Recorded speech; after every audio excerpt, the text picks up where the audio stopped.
So, all right. Well, thanks, Jeff. Yeah, my name is, like Jeff said, my name is Mike Dutter, and I'm the Science and Operations Officer here at the Wakefield National Weather Service office. And thanks for joining us. These impact-based warnings, convective warnings. It's really exciting. I think it's going to be very useful to everybody, from our our emergency managers here to the media to the public, to really get you the information about severe weather quickly, and what you need, other than just the basic, here's a severe thunderstorm warning, good luck. This is going to be giving you more information about the severity of the storm, about the severity of what the impacts of what you're going to see potentially from severe weather. We actually started impact-based warnings, gosh, it would have been about 5 years ago, with tornado warnings. But fortunately here, at least for us, most of our tornadoes are pretty, are less severe. All tornadoes are bad, but we get a lot of EF0s, EF1s here, and so the impact-based warnings, you really didn't get the additional information with tornado warnings, as you will with the flash flooding, which Eric will talk about here in a little bit, and also the severe thunderstorm warnings, which I will talk about as well. So let's get right into it. So let me get into here. So first of all, why impact-based warnings? So impact-based warnings will provide you with more information. Where it still is that you're still going to see severe thunderstorm warnings, you're still going to see tornado warnings, you're still going to see flash flood warnings, but each of the warnings are going to have more more information in them about the impacts, about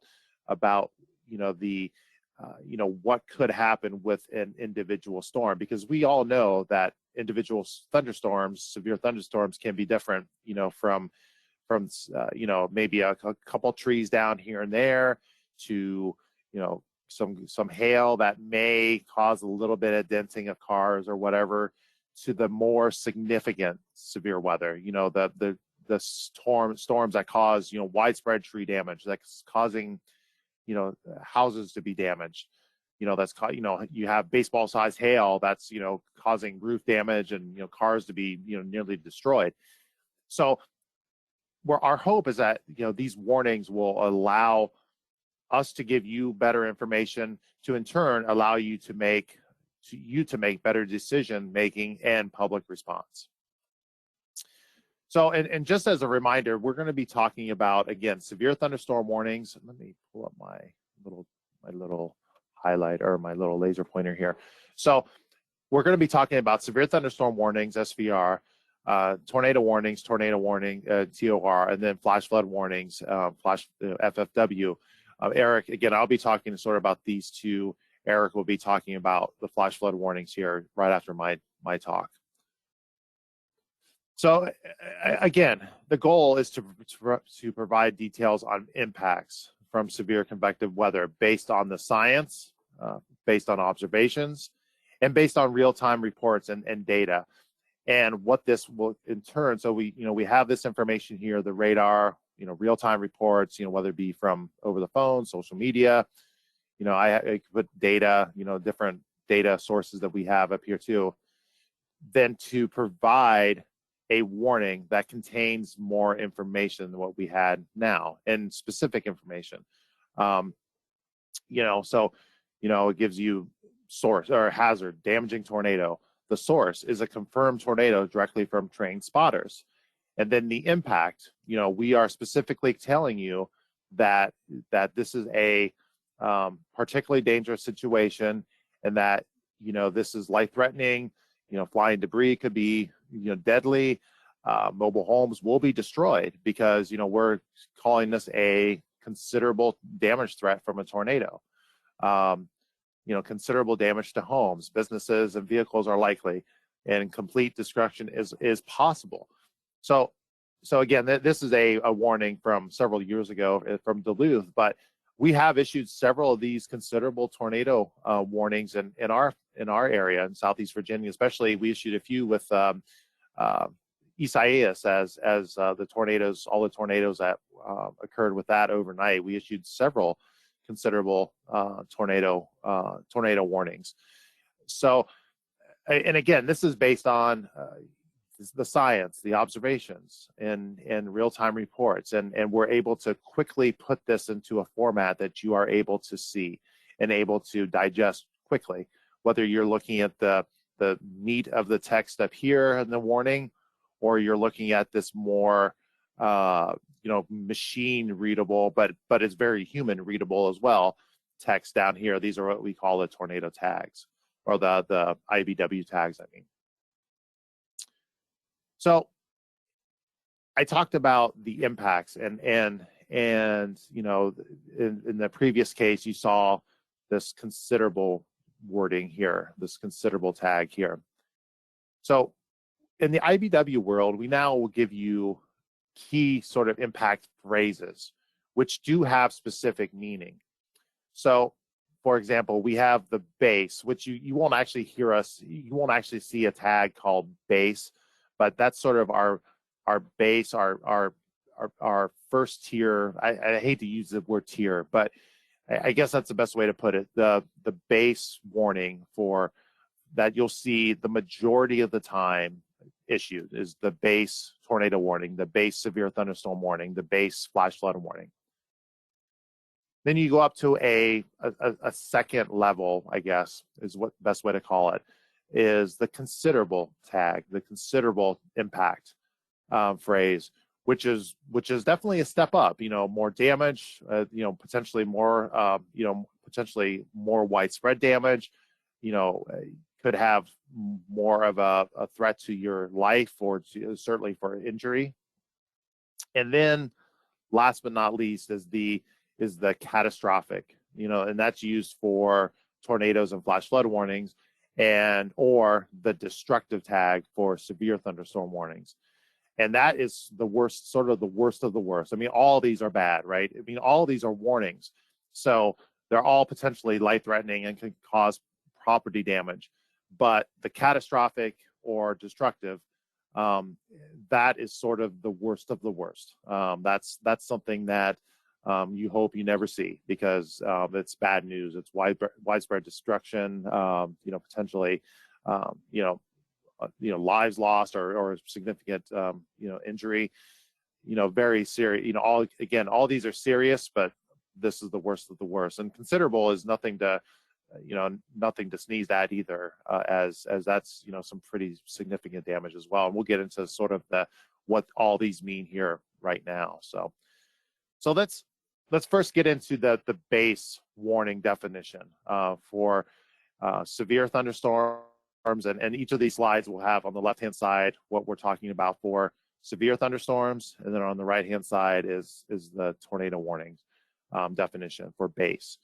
So the base warning meaning for severe thunderstorms is anything from 58 to 69 miles an hour. So I mean, again, that's pretty hefty wind, right? I mean, that's high-end tropical storm. Wind gusts, and close to, up to close to hurricane force wind gusts, but not quite. Or hail of 1 inch to up to ping pong size, so about 1.5 inch. And so this is for severe thunderstorm. And for tornado warning, that is any tornado that is generally expected to be, up to an EF1, could be some EF2s as well. But again, EF1s can cause a lot of damage. So, just because we have a base tornado warning, and we're expecting tornadoes that are going to be, EF1s, up to EF1s, maybe a lower end EF2, land spouts, water spouts, etc. It doesn't mean that this should not be taken seriously. And in fact, it should be taken very seriously whenever we issue a tornado warning. That's why WEA is still, on your cell phones, WEA is activated for even the base tornado warnings. Now, WEA is not activated for the base severe thunderstorm warnings, but it is activated for the base tornado warning. So again, just because this is base, the base warning doesn't mean that it's not very important to take action, whether it is a severe thunderstorm or a tornado.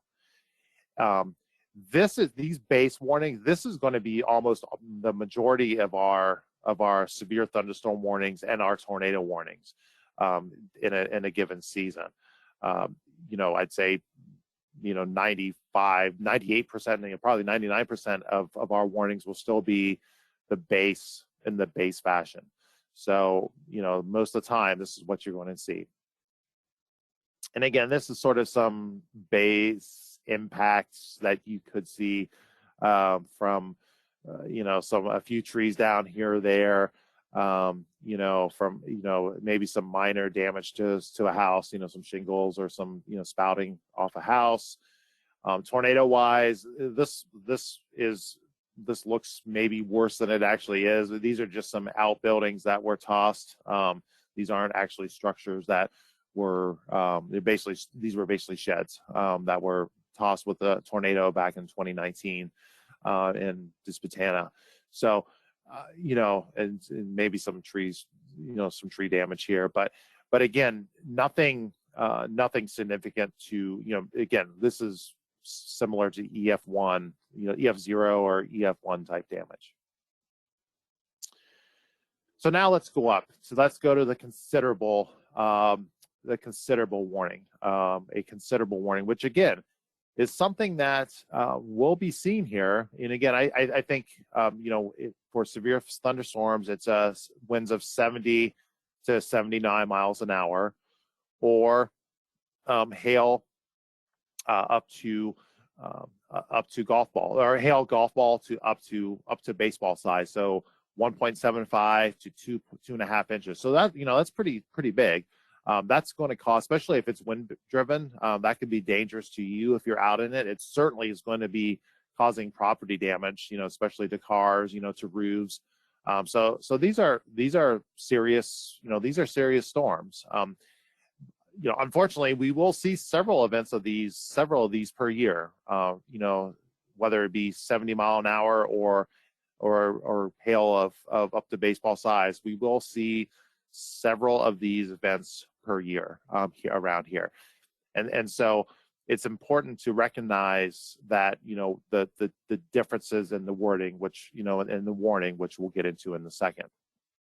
Now, when you get to a considerable tornado warning, that is a tornado that we're expecting to be stronger, at least surrounding EF2, causing a fairly significant damage over a larger area. And it could be a longer lived tornado. And this is where you're going to get into when I say PDS, it's a particularly dangerous situation, tornado warning. And around here, could I see one or two events and / warnings per year or two here with a considerable tornado warning at considerable tornadoes? Absolutely. In fact, last year, we issued several, again, with Isaias, considerable tornado warnings. One was for the storm down North Carolina, the tornado. The other one was for the Suffolk tornado. Fortunately, most of the significant damage looked to occur over the swamp in Suffolk, and it was starting to weaken as it went into Suffolk, even though it did cause appreciable damage in Suffolk with Isaias. But there was a considerable tornado warning issued for Suffolk with the tornado that went up through the swamp and into the city there. I think, Mike, we also did considerable back in the Chesapeake, Virginia Beach, and we just did the exercise there. Yes, that's right. With the tornado back in 2017, those were also considerable.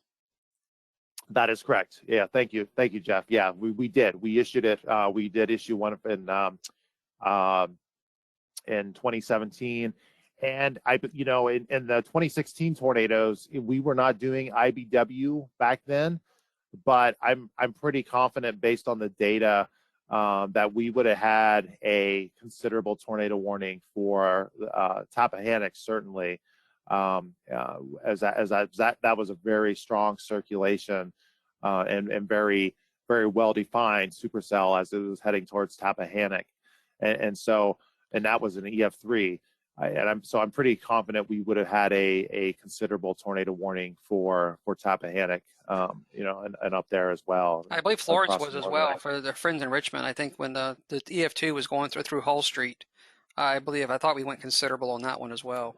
I'd have to double check. I'm not sure, but it was close. It would have been close. Yeah, I wasn't actually here at that point, so I'm not 100% sure. I'd have to look back, but regardless, all of these, again, you can see the impacts here, right? I mean, this is a step up.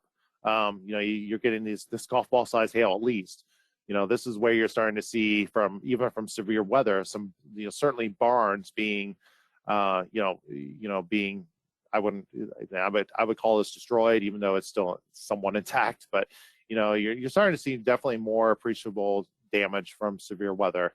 And then again, this is similar to what you would see, unfortunately, with a considerable tornado. A lot of significant damage. Maybe not a an EF4 or EF5, but you don't need an EF4 or EF5 to see significant damage from a tornado. So and again, unfortunately, we're going to be seeing these every so often down here, and again, we'll show you shortly some of the keywords to be looking at. So last but not least, this is the one this is the worst of the worst.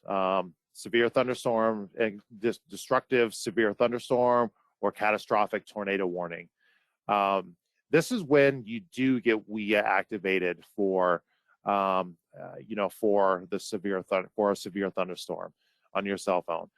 And this is when we're expecting winds of 80 miles an hour or greater, and or hail of up to baseball size or greater.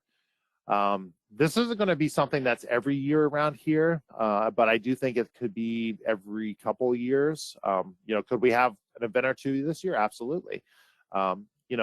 This is something where you hear like of a derecho, for example. So if you hear there's a derecho coming towards Eastern Virginia and towards the area of the Mid-Atlantic, this is when you got to be ready for the destructive severe thunderstorm tags, or if we're getting these really robust supercells that maybe aren't causing tornadoes, but they are causing real large hail, which we did have this a couple of years ago in Chesterfield County. We had, I think, 3-inch hail with a supercell.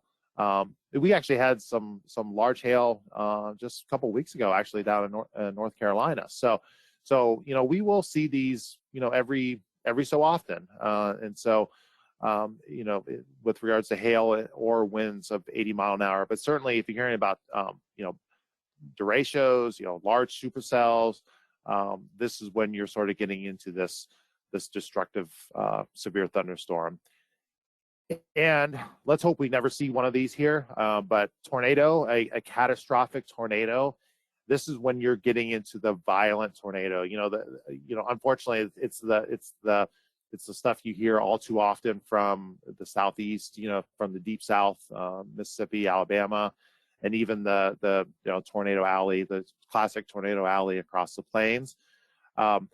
Let's hope we don't see any of these here, but I think we have in the past, unfortunately. I think maybe the Petersburg tornado in '93, maybe the Suffolk tornado, and it was 2008 or maybe 2011. Maybe the other tornado and some tornadoes, and the Raleigh tornado definitely in 2011 would have been a catastrophic tornado.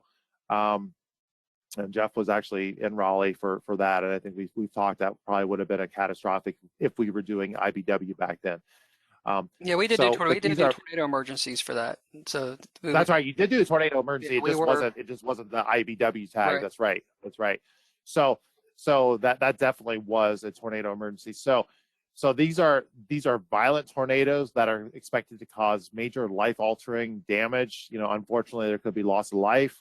Um, they're a lot of times are going to be in more you're going to see this in more populated areas, not necessarily metro areas, but just if we're seeing a tornado heading towards a town, even if it's a Wakefield or Emporia, where we could issue a tornado emergency specifically for a town, or a smaller village or something like that. Again, it's not something we're going to see here every year. It's probably not even going to be every couple of years. It's probably going to be 5 or 10 years. Who knows for sure. I mean, we got to be ready at any given time, but it's not going to be an every year thing, certainly. But again, this is the worst of the worst that these are. And this is some examples here again of large trees being down, widespread damage this is probably from a derecho or some type of a bow echo. This is up again. We don't see hail too often like this, but occasionally we do. This ridiculous hail from this up in the South Dakota. Damage from a house. Again, this is not tornado damage. This is actually, I don't know, I forget where this was from. I grabbed this from, but this was actually damage from a severe thunderstorm, or probably a derecho again. But then this was actually damage. This is actually damage that I grabbed from a survey in Georgia from this past March, from the I think it was EF4 that went through Noonan. Just widespread destruction and just trees being pretty much widespread destruction of trees.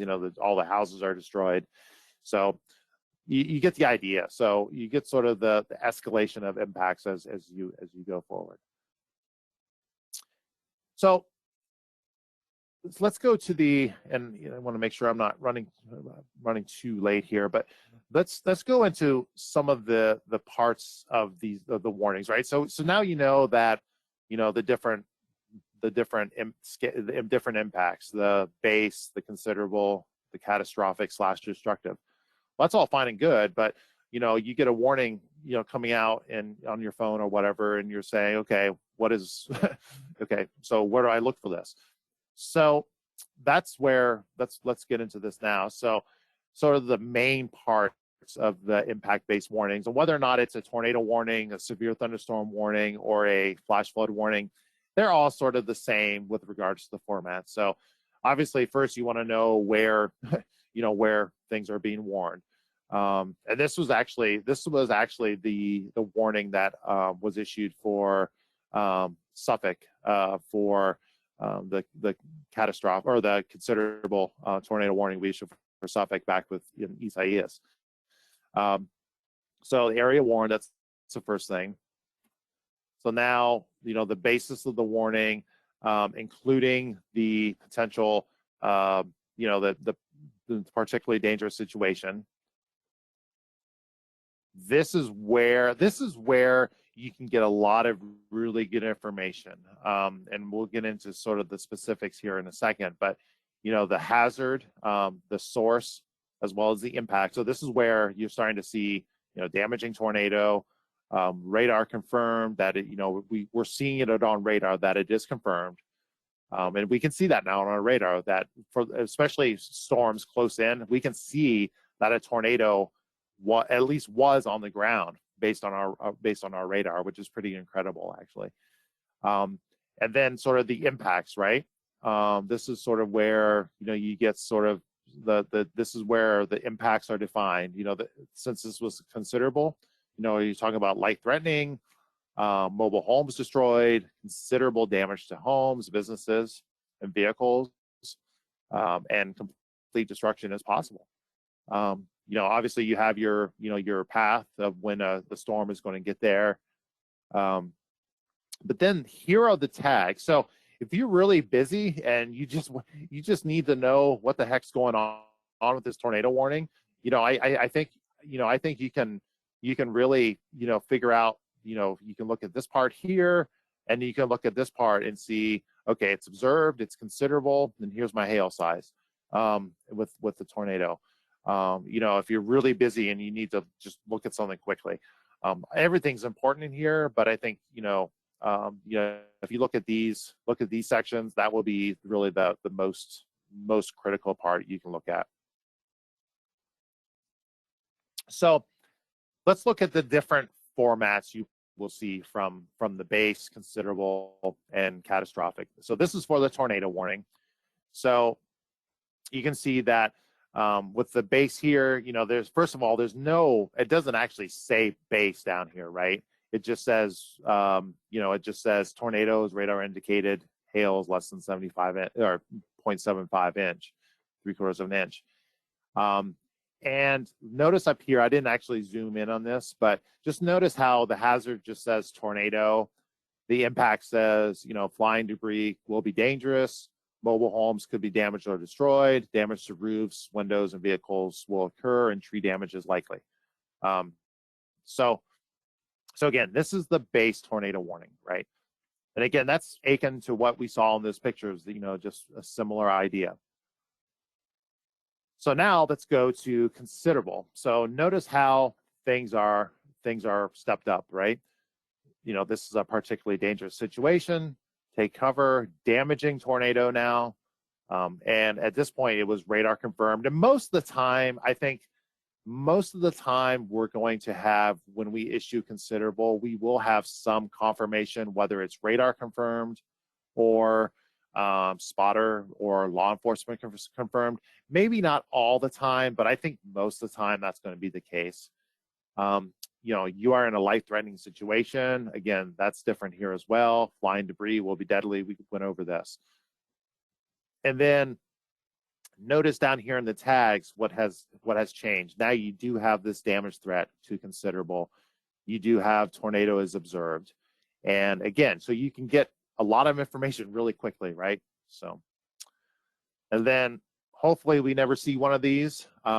This was actually, again, from Noonan in Georgia back on March 26th, or the night of the 25th. But notice what's going on here now. So right off the bat, we have this headline: tornado emergency for, in this case, Noonan. We have a large and destructive tornado was observed near Noonan. Tornado emergency for Noonan. This is particularly dangerous situation. Take cover now. Now we're up to deadly tornado. Again, before we were like damaging. Now it's deadly. Don't get me wrong. The considerable tag could be damaging as well. But this is, unfortunately, if you get caught in one of these, if you don't take protective actions, your life will be at risk. I mean, that's a fact. Again, radar confirmed. And then these are here's your impacts, and then here are your tags. Again, observed, catastrophic, and then your hail as well. So you can see the escalation as we go forward. They'll go up in tiers. I hate the word tiers, but because they're all dangerous, but that is sort of what it is. There are different tiers. So now let's look at the severe. And again, we're going to do the same thing, but here's the difference. This time on the left-hand side, and I apologize, these are from Green Bay, but it's going to be the exact same format for us as well. But the difference is that on the left-hand side is our current warnings, and on the right-hand side is going to be our new warnings. And by the way, I forgot to mention that this is going to go into effect. We don't have the exact date, but it should be sometime in the summer. Looks like sometime in July, perhaps, but we don't have the exact date. But Eric will certainly let you know when we get the exact date. So here's the old warning. Here's the new warning that will be this summer. So the tags, they still both had tags, but the tags are much more significant in the new one. It actually gives you more details. hail threat, max hail size, wind threat, and max hail gust or max wind gust. Again, it just gives you more information. So now let's get into the considerable, right? So again, notice the tags, right? Very simple tag with the old format, much more details in the new format. And all of the impacts are the same, right? See, the impacts haven't really changed. We're talking about damage, and people outside will be injured, hail damage to roofs, sliding windows, considerable tree damage. So that hasn't changed. It's really just these tags, right? So that goes from that to this. Again, here's that considerable tag. Here's the more information on the max hail size and the max wind gust, whether or not it's observed or radar indicated. So again, just more information for you to make decisions. And here is the destructive format. Again,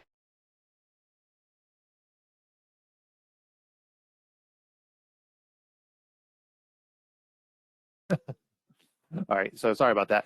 So here is the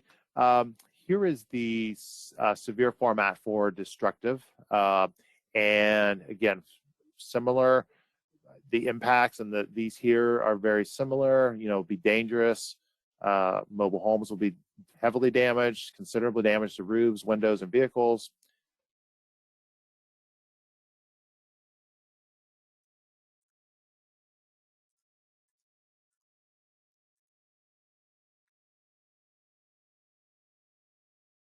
Hey, Mike, I think you self-muted there.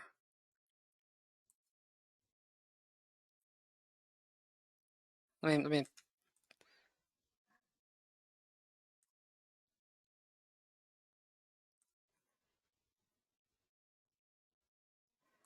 All right, hold on. I think we're having a technical issue here. Let me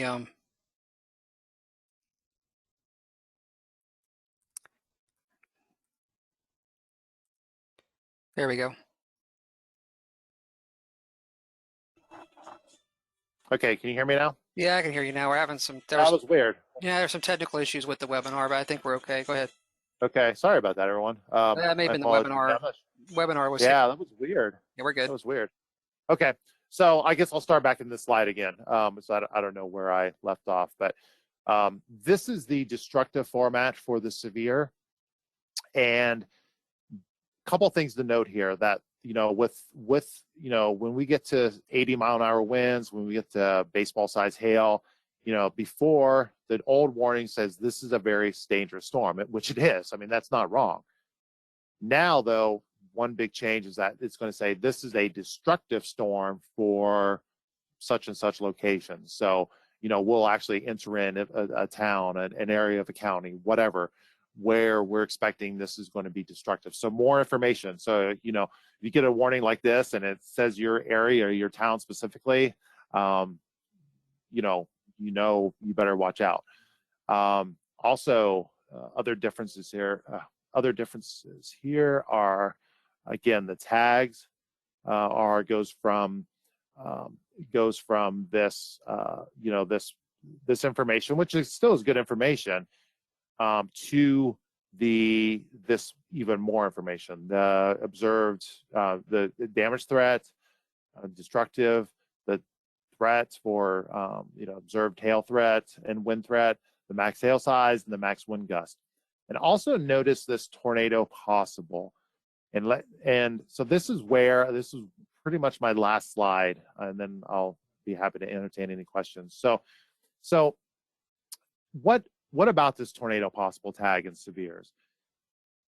The fact is, as much as we've improved over the years and our technology is improved, our training's improved on detecting tornadoes, there still is a lot of unknown with tornado genesis, about when tornadoes occur.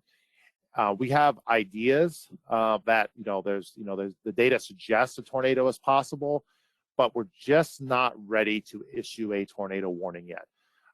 This is especially true with, with supercells, with, lines of severe storms that could produce brief spin-ups. Again, we're just not ready to issue that tornado warning yet, but we know that a tornado is possible, that the environment, the atmosphere is favorable. So there will be times that you might see this tornado possible tag, and you'll also see it in the text as well, pop up. And what that means is that, we don't have the confidence yet to issue a tornado warning, but you need to be ready just in case there is, all of a sudden a tornado pops up, or we issue a quick tornado warning. These are times that unfortunately, especially with lines of severe thunderstorms, they just, in their nature, they just don't allow for a lot of lead time in tornado warnings because they spin up so fast. And so a lot of times there's only going to be a 3, 4, 5 minute lead time between a tornado warning and the tornado actually touching down, or maybe even less. So this could give you a heads up that, we need to watch out. We need to be ready, and for that tornado warning to be issued to take action immediately. So it certainly is not a hedge. It's not a CYA type thing, but it is certainly it's more information for you to make decisions. So with that, that is all I have. So I will be happy to entertain any questions. Sorry, it took a little bit more time than I thought it was going to, but I'll be happy to entertain any questions now if Jeff wants to unmute everyone. So thank you. Trying to mute functions are definitely playing with me a little bit. I've tried to unmute everybody. You can always type in. I've got a few questions here in the chat, and I've got a few questions that have come in through the question system. So I'll get through a couple of these really quickly.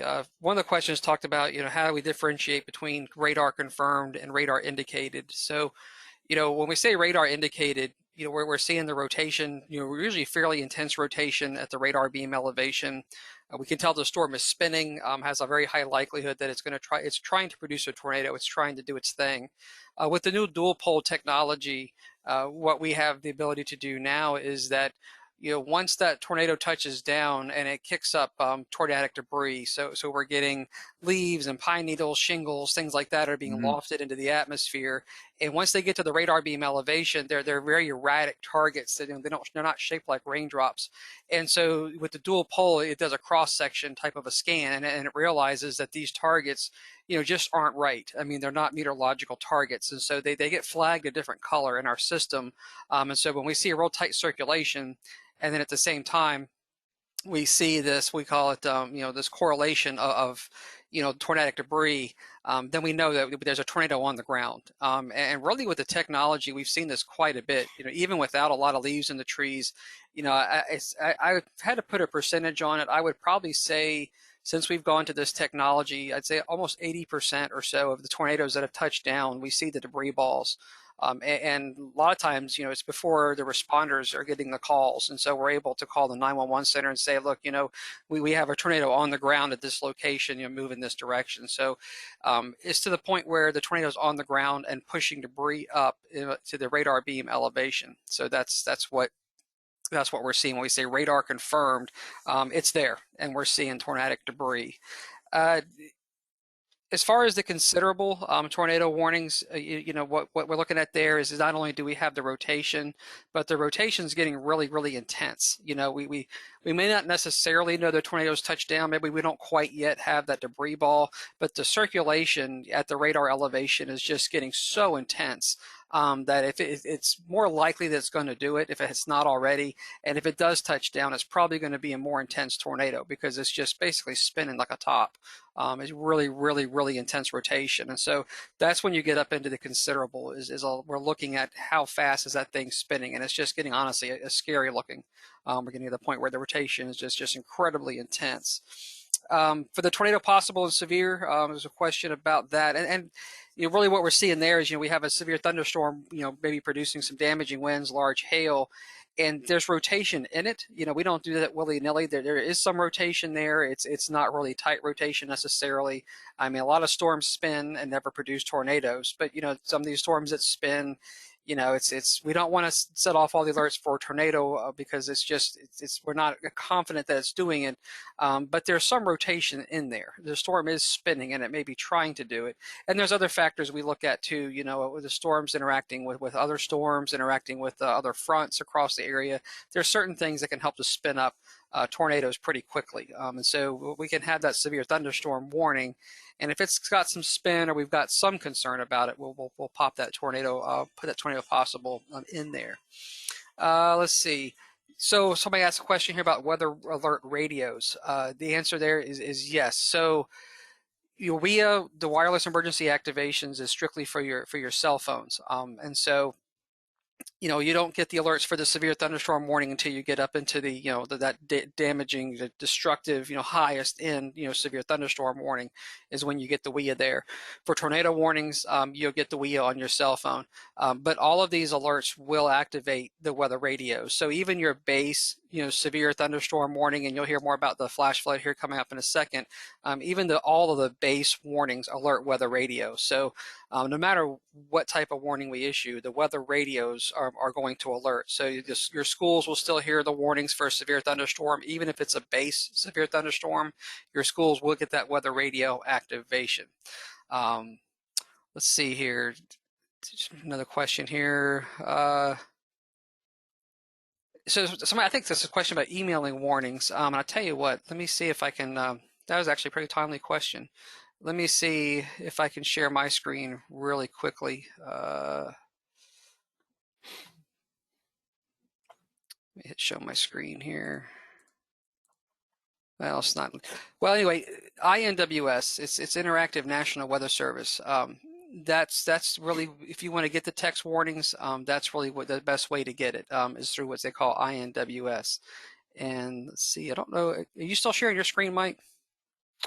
Oh, I thought I gotta make me the presenter. Never mind, we're good. Yeah. You were still the presenter. Let's see here. There you go. All right, let's see, which screen are you guys seeing? You're seeing my webinar, so let me slap this over here. Yeah, so the INWS is the best way, Interactive National Weather Service, or INWS. So you can Google this. Anybody on this webinar, if you're in any type of emergency management, emergency response type of a setting, that's your job, you can just Google INWS, set this up as your alert.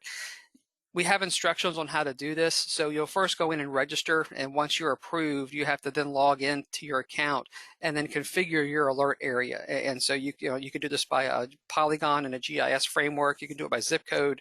You can do it by an entire county. But you define what alert area you want. And you can also define multiple alert areas and give them different names if you want to. And so that way, when you get the warning, everything that Mike's talked about, you'll get that warning in that format along with a graphic. You'll get the graphic of the warning as we've drawn it, and you'll get all that text information directly to your email and cell phone once you set this up. So definitely reach out to maybe Eric and myself. We've got instructions for this. And so I can pop a link in the chat too of what this website is to be able to get to it. But it's a great way for everybody to receive warnings. It's really, really quick. Like I said, it's probably the best thing we've got going as far as trying to receive all this information that we've talked about thus far. Excellent. All right, good morning, everyone. Thanks for spending some time with us this morning. I'm going to spend some time looking at the flood product changes that are coming. Some of these we've already seen. We're going to kind of review the IBW format that's been in place for about the last year or so. But there's also some other changes that are coming that I really want to make sure you guys are aware of.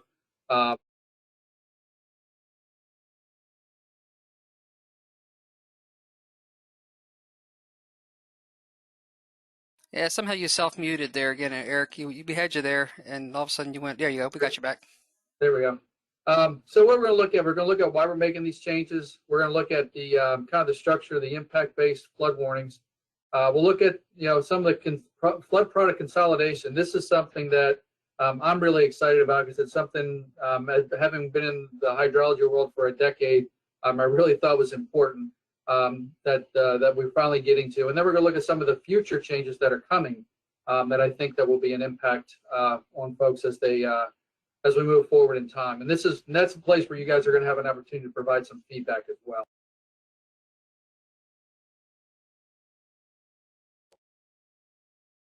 Okay, so looking at why, why are we making these changes? The Weather Service has done some work through some of the social sciences and things like that, just to try to evaluate how we do things and get some feedback on, because it's one thing for us to understand our products, it's another thing for our partners to understand it. And as we went through this, one of the things that we really came back around to was that, the watch, warning, advisory terms sometimes are very confusing.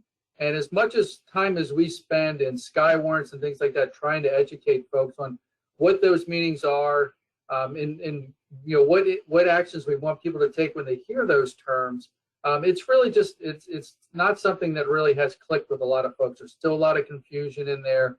People get the term watch and warning misunderstood. Sometimes the word advisory, people think it's less than a warning, so I really don't need to do anything. It's really kind of led to kind of the change of where we're going, because as folks have kind of relayed this information, it's kind of said, okay, we got to find a better way to make sure people understand what's going on. One of the other things that we discovered through this is that a lot of times, we have two main products that we're putting out. The example here, the map you can kind of see on the lower right-hand corner, that's our watch, warning, advisory map, and that was from, I think it was an image taken off of from when Hurricane Sandy was just before it made landfall. And you can notice all the different colors on the map. And, it took 19 different products that we were issuing to describe the two hazards, which are wind and flooding, because of the different types of flooding, whether it was, how we were describing the wind, things like that. So it just gets confusing when you start issuing this many products. So the Weather Service is going through that process now, trying to consolidate, and the hydro area is the first location. And to be honest, in my mind, it's the most obvious location to start making some of these changes. So we're going to touch on that as well. In this process of making these changes, there's kind of two strategies you can kind of take a look at. You can take a look at a repair strategy that says, hey, what do we have that we currently want to keep, that if we just make a few small modifications will get us where we want to go? And then the other avenue is to say, what we're doing is not working. We just need to start over, and we're going to do a revamp and just, and look at it that way. Now, the thing with the revamping strategy is it takes a lot longer to go through, because you're talking about changing policy, you're talking about software changes, and it's not only software changes on the Weather Service side, but it's also software changes on, for our vendors and things like that are distributing those products. So when we start making changes, it's not just not just the Weather Service that has to deal with it, but it's also on the distribution and the people who are sending it out. So, folks that are, using a private service or something like that, all those people then have to change how they distribute the products and what they're distributing. So when you start getting into revamping, it takes a lot longer. So as we look through one of the graphics here coming up, you're going to be able to see kind of some of the things we said, hey, we can just repair. And then some others we said, hey, we're going to take a longer look at this and maybe redo some things how we're doing it. So this is the flood simplification timeline. And some of these things have already happened. You can kind of see, we talked about the IBW format that rolled out in December or so of 2019. Last year was really the first year that we, in our area, really saw the advantages of the IBW with the flash flood. And again, it gets back into the base considerable and catastrophic tagging and things like that. So last year was the first year of that. But now there are some other things that are going to be coming as well. And we're looking at this consolidation of products. And that's something that looks like it should happen toward the end of June. But as we're dealing with some of these software things and changes that are coming, and we're also still dealing with COVID and things like that, some of these deadlines have been bumped. The severe thunderstorm has already been bumped back to later in the summer. It was supposed to be coming up here in about a week.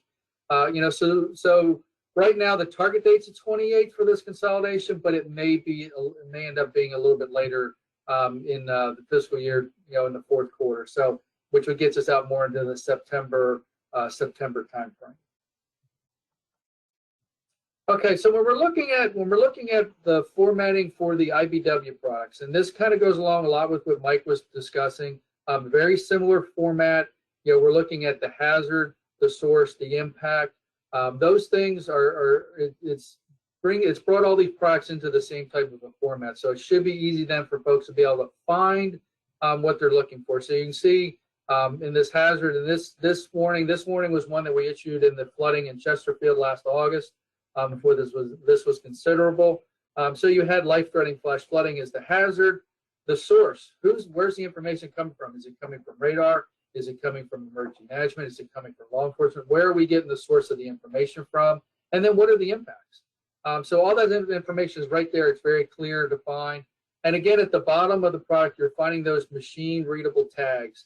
And those machine-readable tags are easy for us to be able to get information out, but it's also the vendors that are distributing the products can quickly go in there. They can pull that data, and they can then, if let's say you're coding the color coding the polygon for someone to be able to see where there's a flash flood warning. Well, if it's considerable and they know that, they can change the color coding on it to give it a different view. I know talking with some folks in the media, some of them have it set up so that the color changes.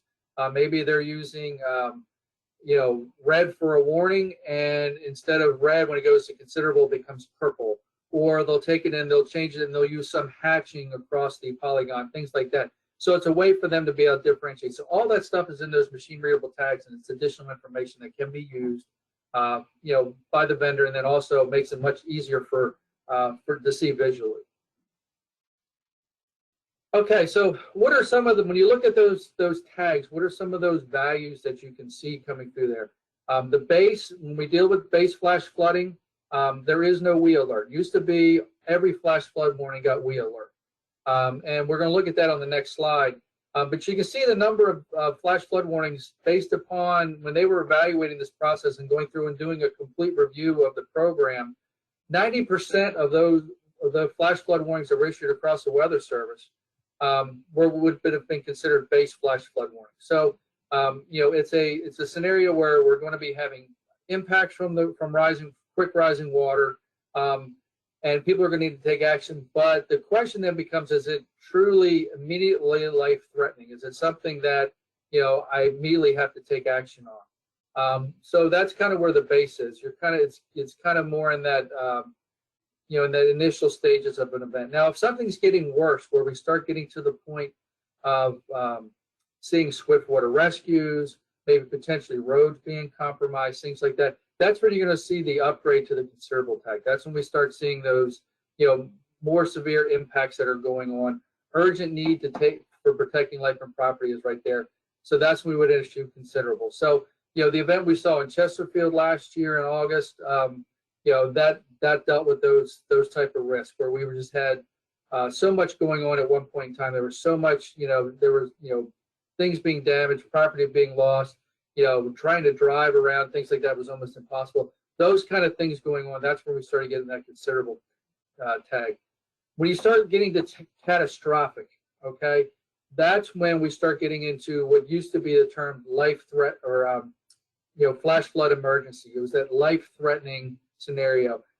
I can think of a couple scenarios we've had in our area where when we're dealing with some of the tropical systems, we've had it, over in Matthew, we had it, I think, in the Suffolk area, things like that, where you just had so much rain that it come down so quickly. You were getting walls of water going through, and it was, going through buildings and things like that. I mean, that's when it's, we're going to be issuing the catastrophic tag. So both of those things get weird. When we look at the source of information could be radar indicated, could be observed. Observed would be, we're getting input from, whether it be law enforcement, emergency management. It could also be if we're dealing with, we happen to have a gauge in that area and we've got stages established for what constitutes flooding. If we've had a gauge that's going above that level, that could be another potential source of information. So that's the source of information. And then the expected rainfall rate. This is one of the things that will be changing with the flash flood IBWs, is that tag at the bottom. Right now, I think it just says expected rainfall. Now it's going to say expected rainfall rate. So it's just being a little bit more, showing a little bit more depiction there as far as, when we're talking about how much rain, we're talking about how much rain is going to be falling over a period of time, not just total for the event. Because when we're dealing with flash flooding, a lot of times it's the rate of rainfall that is the biggest factor. Sometimes you can have the same amount of rain, but if it falls over a much shorter period of time, the impact is much greater than if it's over a longer period of time. So that's going to be one of those changes that occurs in that product. Okay, so the question may come around of, well, okay, well, we used to issue WIAs for all flash flood warnings. Why are we stopping now and only doing it for considerable and catastrophic? And again, this goes back to some of the research that was done as part of this, entire improving of the flash flood program.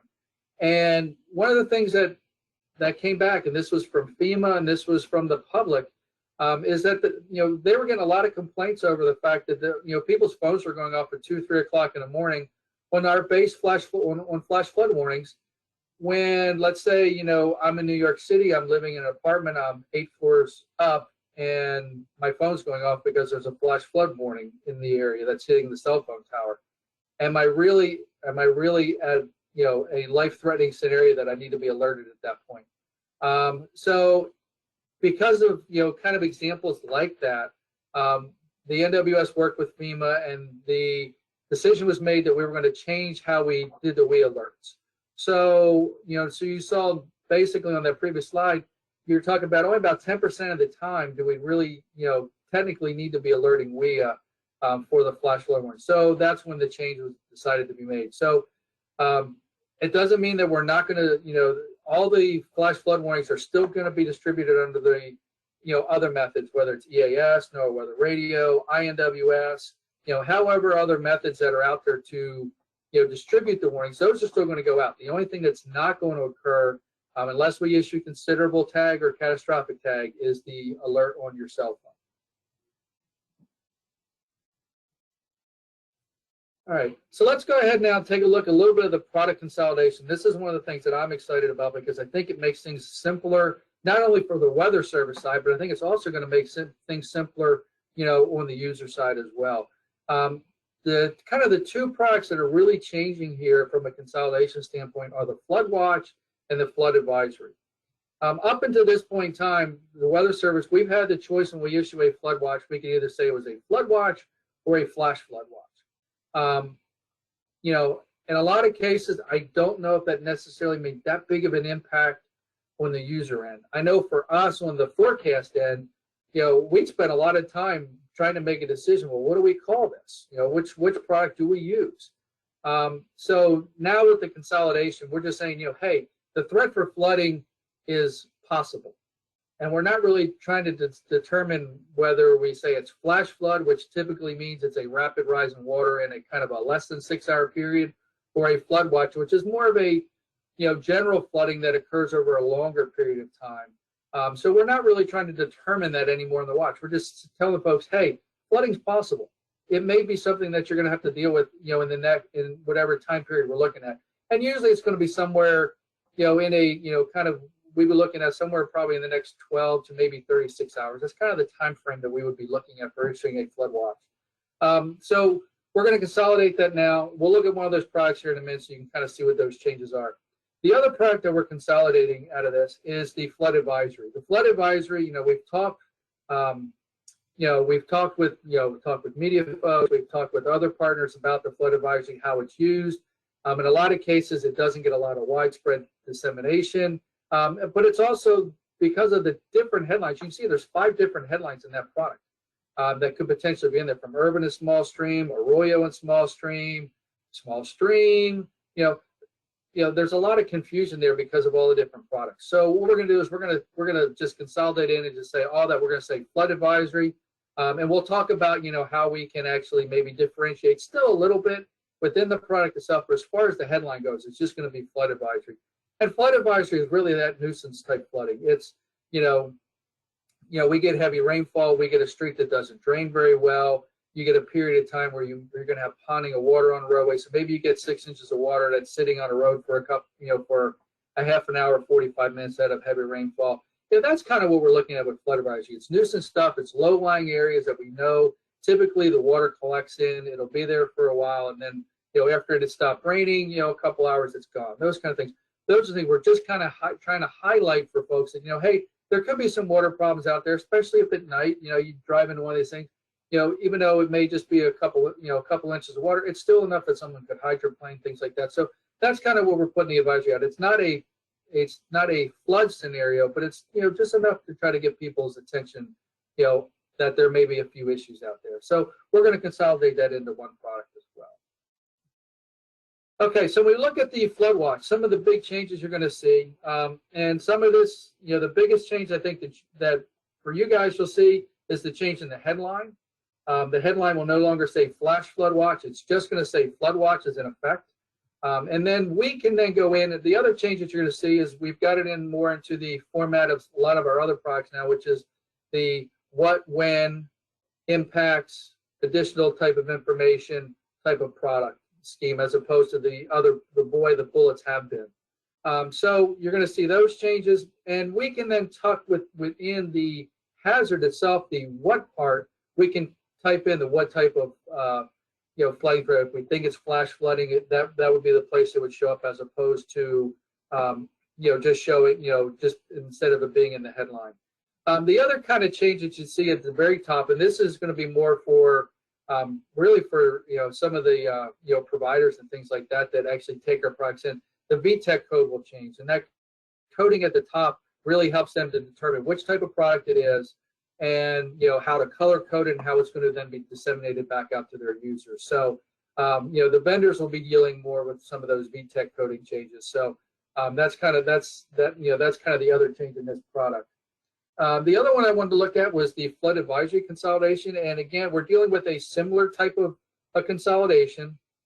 We are changing the headline, so the headline is no longer going to say urban and small stream flood advisory.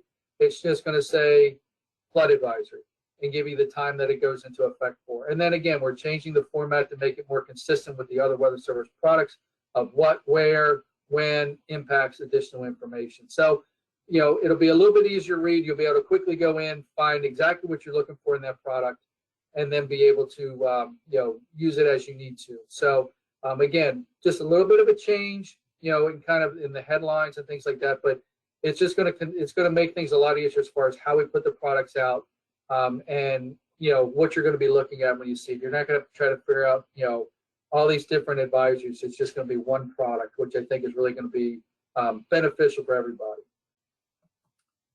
Okay, so the last couple of slides I'm going to look at here, we're going to look at some of the future changes, and hopefully these, I think the one's going to be a lot more than the other one. The first one we're looking at probably isn't that necessarily a huge impact, on the user end.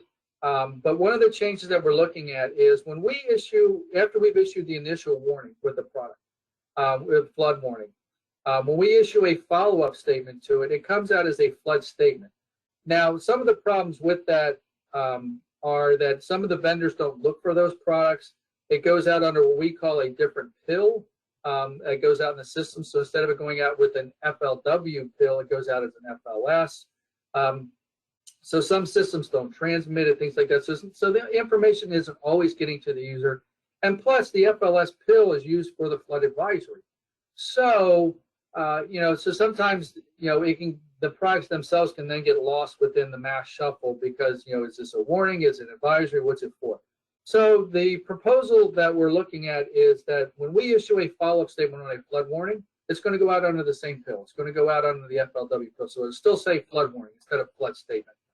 So this is a change that they're looking at right now. I think in the timeline, this would probably maybe something that we would see maybe in 2023.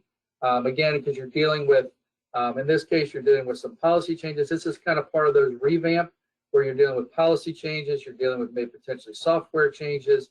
And again, you're talking about having to work with vendors to get some of those things changed. So again, it takes a little bit more time, but I think in the long run, it's going to streamline the process and make things a little bit easier for people to be able to find. And, it gets us back to the point where, at least for right now, while we're using advisories, that the advisories are the only thing that are using the FLS pill.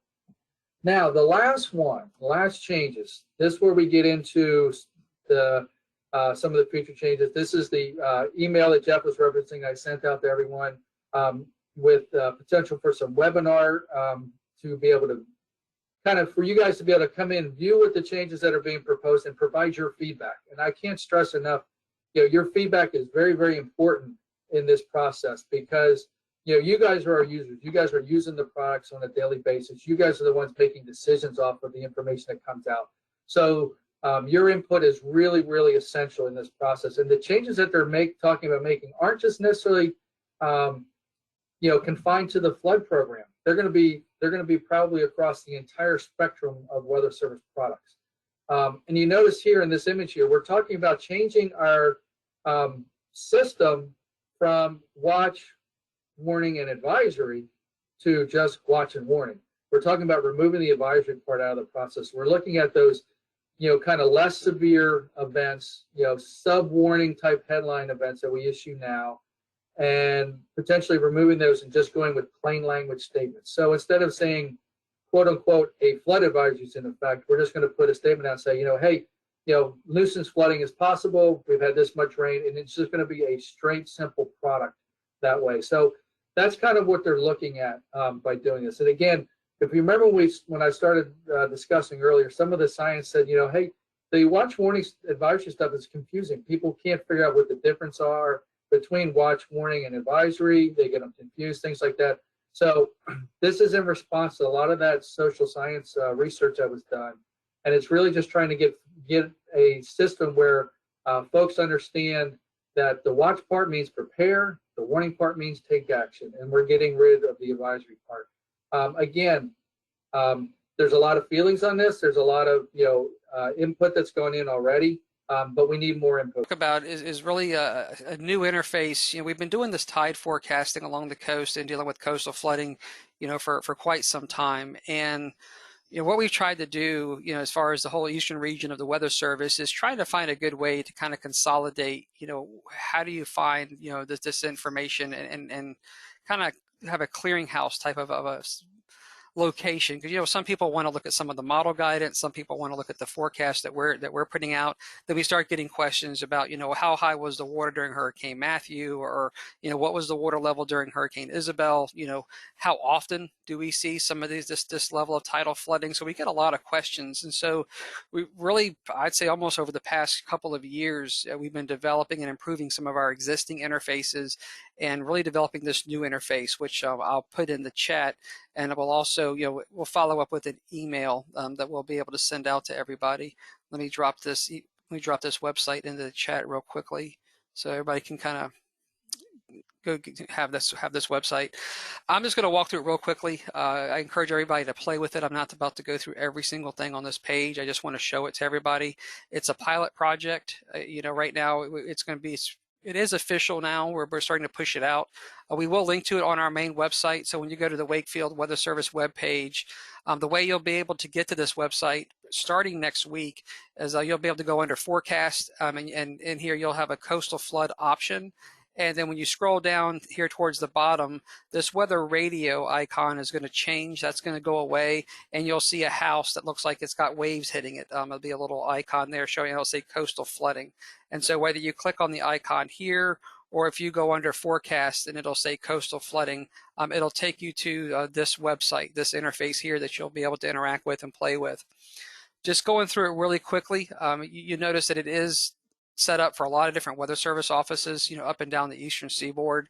You can even go back in and look at some of the other states, different FEMA regions. So this just gets into how you can blow the map out if you want to make things bigger, but that's what this drop down is here. We will have recorded training that will be posted that will take you into more detail of how to use this website. That'll be uploaded actually later this week or early next week. So the way this works is just like a lot of our other web pages. You can interact with the map. You can zoom in, you can zoom out. Any kind of current watches or warnings that are in effect will highlight. So as I mouse over, you see there's a small craft advisory in effect, for the bay. If there's any kind of flood warnings or coastal flood warnings, they'll highlight on the map. And if that's too much and you want to turn them off, you can come up here and actually turn off the different hazards. But you notice that the different hazards are listed here on the upper right-hand side. And so you can turn off the ones that you don't want, or just turn off all the hazards if they're just getting to be too much and you don't really care about all that stuff. You can kind of turn on and off what hazards you want to display. All the tide sites are green right now. That means they're not in flooding. You can move this little bar ahead in time, and it'll actually color code, the sites based on if there's any flooding at that time. So it's just kind of a neat little feature that they tried to build in, that if you wanted to move it through time, you can actually see what time different gauges might be experiencing different types of flooding. Really quickly, I'll go through the tabs up here. We have developed different tabs. So this is the first tab is the hazard map, where you can zoom in, zoom out. We have a nice water level quick look page, and some of you guys are used to seeing this. This is where we have all of our gauges kind of listed in a one-stop shop that allows you to kind of scroll through, and it kind of goes north to south across the Chesapeake Bay. Every tide gauge that we're forecasting for is listed in here, as well as you see here at Newmarket Creek at Hampton. Even some of the gauges that we don't forecast for, we can't because they're just a little too far inland, but there's still good data there that y'all need access to. We make those available in this quick look here, Brick Kiln at Pocosin, where there's observation, but there's no forecast. These dotted lines represent the forecast. So, here at Fort Monroe, you see a forecast as well as the observed, in the blue. And so this is just a nice quick look. If you want to go down her entire assessment of what's happening at the Chesapeake Bay, notice that Bay Bridge Tunnel looks like data has stopped coming in for some reason. We'll have to take a look at that. Even down as we get into Lynn Haven Inlet, Lynn Haven Creek, get in parts of Virginia Beach, places that we know that flood. But we don't forecast for, at least yet, where we're looking at Lynn Haven. But for Beggar's Bridge and those areas in North Landing and Virginia Beach, they're actually on wind-driven bays. So we really can't do much forecasting there like we can the other tide sites. So that's under the Quick Look tab. It's a nice one-stop shop. Under Inundation and Impact Resources, this is a great site. All the FEMA flood maps are here, so you can see the different zones, the different flood zones as they've been demarked by FEMA. The sea level rise viewer is here. Bruce Sterling from Region 5 sends this out quite often, where if you want to look at the different level of inundation, it opens up the sea level rise viewer, and then you can go in here and play with if the water level is forecast to be, let's say, 3 feet above mean high or high water, I can go in here and zoom around and play and see what areas might be inundated at that elevation using the sea level rise viewer. So that's been pushed out quite a bit. A lot of you guys along the coast have played with this, so I won't belabor that too much. But I just want to point out that resource is there on that page. Let me see if I can get back to my coastal flood. Here we go, interface. So this Inundation Impact Resources is a great spot. I'm not going to go into all of these different things. Basically, in the top section are your inundation mapping interfaces. I will say NOAA is about to come out with a new inundation interface that we're reviewing. And what's going to be great about that is, if I live in the city of Norfolk, or I live in Hampton, or I live up in, Pocosin, or anywhere, Isle of Wight, I can zoom in and I can say, okay, instead of just trying to map off a mean high or high water like you saw here, sea level rise, just say, okay, show me what gets flooded at minor flood levels. If the Weather Service says it's going to be minor flooding, what floods at minor? If the Weather Service is forecasting major flooding, okay, what floods at major? So it's going to be a little bit easier to use, but it's the same data as a sea level rise viewer. So we'll be adding a new resource up here in the near future. In the middle section here is all the different types of guidance. I'm not about to go through all of this stuff. We look at a lot of different types of models when we're looking at the forecasting water elevation. So the ETSS information, the probabilistic storm surge is all in here. A lot of you guys do use this. I know the Navy uses this very heavily. So it just allows you to look at, okay, you can see what we're forecasting, but then you can go see what some of the models are forecasting. So the extratropical storm surge model, the probabilistic extratropical storm surge model, and we can spend all day talking just about models. You have the STOFS model. We actually have what's called the Chesapeake Bay Operational Forecast System that we use as well. The USG is this total water change along the coast is where we get into wave run up. So this is where you can look at the forecast in time, let's say at Sandbridge or down in Currituck, or if you're up there Assateague, and you can go in there and see, okay, based on the wave action combined with the storm surge, is it going to start to impact the dune structure? How long is it going to be impacting the dune structure? This is where you get into what we call coastal erosion. And when we start talking about maybe severe coastal damage, this is what we're looking at. We're using this interface here, which combines wave action with the actual storm surge. Whether it's a nor'easter or a hurricane, doesn't matter. It gives us the guidance for both types of systems. And then some other resources just to the NOS tides, sea level rise type stuff from NOS. So really, really good stuff here. Definitely play around with this, look at some of the resources. I go back to the main coastal hazard map. You can zoom in on any given location. If I click on a point, so let's say I'm gonna click on here. We'll go near Sewell's Point because that's a real well-known gauge. If I do click on the map, let's say I click over here and let's say I want to see what's kind of going on over here towards Ocean View. When I click on the map, you'll notice it does open up a forecast display. So this is not only used for coastal flooding, you can also click on it to get your forecast. So there's a forecast there for Ocean View, and you notice it opened up this little forecast display tab up here at the top. So it all runs off of tabs. So if I want to go back to the map, just click the coastal hazard map and there you go. Now, as far as getting inundation or flood information, as far as your flood forecasting, if you just mouse over the gauge, you see I moused over Sewell's Point, you get a combination of the hydrograph. So the blue, let me go back over, the blue being the past observed data, and then the dotted line with there being the forecast. So you can see what's been happening combined with what's forecast to happen. Underneath that, you have a table that tells you what the different flood categories are, whether it's minor, moderate, or major. That's how we've defined the different elevations. And then, it's a table of high tides, basically. So what time is each high tide going to occur? And you can see there, at 6 a.m. on the 22nd this morning, we had a total tide of a 2.6 feet. What's the departure from normal will show up in there. So, is we talking about there? It's actually close to normal, but is the tide, 3 feet above normal? What is it? What's the wave height there based on the winds? And is there any coastal flood impact? Is it minor, moderate, or major flooding? So it's really just a table summary giving you the nearest hour of when each high tide is going to occur. So really it's just a tabular version of the high tides that you're seeing above. From here, once I mouse over the site, if I click on once this table pops up, if I actually click, I just did a left click, and I click on the graph that you saw there, it'll take you to the AHAPS page that you're really probably used to seeing. This is what you're used to seeing. So this is the gauge web page for Sewell's Point. So you have the same hydrograph that we saw earlier showing up here. Notice it did open up a new tab. So if I want to go back to the coastal flood page, I can just go back, but it did open up a new tab for me. I scroll on down, it gives you your historical crests, your typical AHAPS information that's always been here, recent crests, what is the water level been recently, your impact statements. What I want to get to here is the information we've added at the bottom. So, for all of our tide gauges, no matter where you click on any of the tide gauges we're forecasting for, we provided this conversion information here because a lot of times folks want to say, okay, what's minor flood stage, based on mean high or high water, or what's the flood stage based on NAVD 88? And I know we're talking different datums here. Everything in our forecast that you see posting online is done in mean low or low water. But we know the sea level rise viewer is, in mean high or high water. And then, other cities like Virginia Beach and Norfolk, they do a lot of mapping and stuff based off of NAVD 88. So, here you see if you're using NAVD 88, flood stage begins at 2.89 feet. If you're referencing mean high or high water, flood stage begins at 1.74 feet for minor flooding.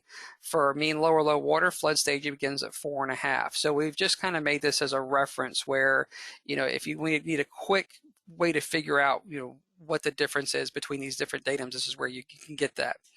Underneath that, we've actually given a nice table of really the top 15 crest. So if you want to say, okay, back in, Hurricane Sandy, where did that fall in the list of things? Well, that was our 6th highest water level at Sewell's Point. It was 6.79 feet mean low or low water, or 4.04 based on mean high or high water. This was the date that it occurred when we had that peak crest. So a nice top 15 reference. So in gauges where we do have a long period of record, like Sewell's Point, like the Bay Bridge Tunnel, some of the other gauges, especially like up in Cambridge and Maryland, we can provide this type of information as far as what the historical crests have been. And at certain gauges, again, long-running gauges, Sewell Points is one of them. This table at the bottom gets us into what's called return frequency. And so this gets into looking at, how often the return frequency of different water levels, different type of storm surge events. And so it's really based on probabilities. So if you say, okay, what's a 10-year event? So, what's a 1 in 10 chance of water level in any given year? Well, at Sewell's Point, it's about 6.81 feet, mean low or low water. And you can see there 6.8 would actually get you into a top 10, water level event. So what that's telling you is at Sewell Point, we could have a top 10 water level event about every once in 10 years. tidal flooding is getting more frequent. And so you can kind of start to use these tables here together. So you could have a top 10 flood event about once every 10 years. There's a 10% chance in any given year that you could have a top 10 water level event here down in Norfolk. So it's kind of an interesting way to kind of use all this data in combination. I do want to point out that when you think about the 1933 storm, and we always talk about that as being a record storm in our area, notice that there's a 2% chance that it could occur in any given year. And what was our worst case scenario probabilistically is a 50-year event.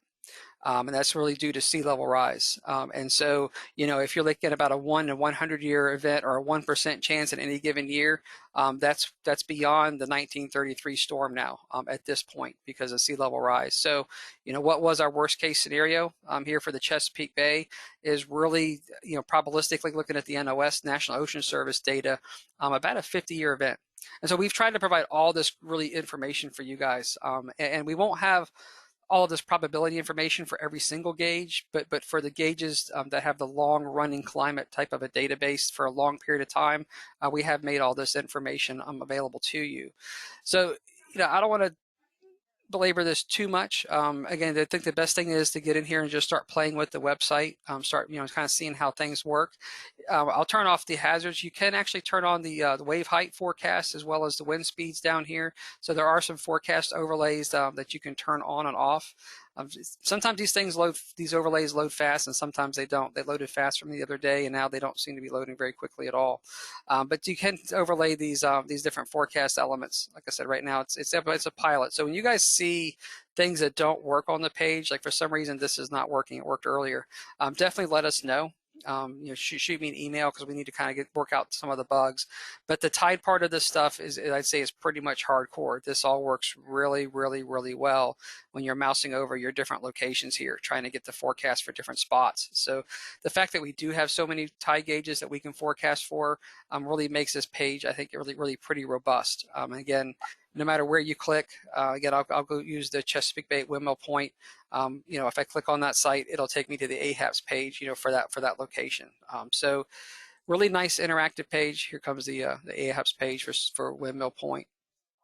So again, it all works the same as, all the sites. You have the same type of information. And notice at Windmill Point, we do have the history of different flood events, but we don't have the probabilities. There's really only a few locations in the Chesapeake Bay where we have enough information to develop the probabilities, but we still have all the historical information here for Windmill Point. So, I'll stop there. This is really kind of a new thing, and we'll make sure we share this link out to everybody. And I think we've gotten maybe a few questions. Let's see if yeah, so somebody's asking about the AHAPS page. So yeah, that's a good point. So everything that you're seeing here, when I'm mousing over these points in these locations, and let's say like I click on the Chesapeake Bay near Yorktown, and once the AHAPS page comes up for the Chesapeake Bay, this is York River, Yorktown, that you see here. This is Chesapeake Bay near Yorktown. This is not model data, so this is forecast information. Somebody was asking about model data, and it does get confusing. So anytime you see these hydrographs here like this, these AHAPS hydrographs we call them, this is, the blue is what has happened in the past, and the dotted is the forecast that the forecaster himself is generating. So there is human interaction with these forecasts. If I go back, to my tabs here, and I go to my inundation and resources, this middle section here, this is all model data. And so, when I'm looking at the ETSS storm surge or the probabilistic storm surge model, this is all model data. But when you're on the coastal hazard map and you're mousing over the different locations and you're interacting with this map, this is the actual forecast that the forecasters themselves are interacting with and that they're creating. And so let me just mouse over Sewell's point there. So this is a human-generated forecast using all the different models, but we're actually generating this forecast and then sending it out. So that was a very good question there to clarify. And so last thing I'll mention about tidal flooding and using this interface, that's why we've set this up to kind of house all of our forecast information, as well as pushing folks to the model guidance if they want to look at it. anytime you are interacting with us, me, Eric, or Mike, and you're looking at the forecast, and maybe you're saying, hey, I'm not sure why you're forecasting, a certain amount of flooding, or I'm seeing a forecast of a water level of 6.5 feet. The first thing we're probably going to ask you is that, what are you looking at? What website or what resource are you looking at? Are you looking at our information? Are you looking at model guidance? Are you looking at, there's so many different resources for tides.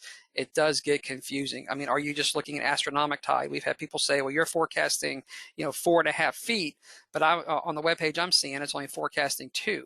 And come to find out, they're just looking at the National Ocean Service, regular astronomical tide prediction for the day, and the tides are actually running 2.5 feet above that. So the first thing we'll usually ask folks is that what are you looking at, and where are you getting your tide information? And again, that's why we've created this interface to kind of make a one-stop shop where folks can kind of go in and get the information that they need. And it always starts off this main page with what we're forecasting locally from the National Weather Service office.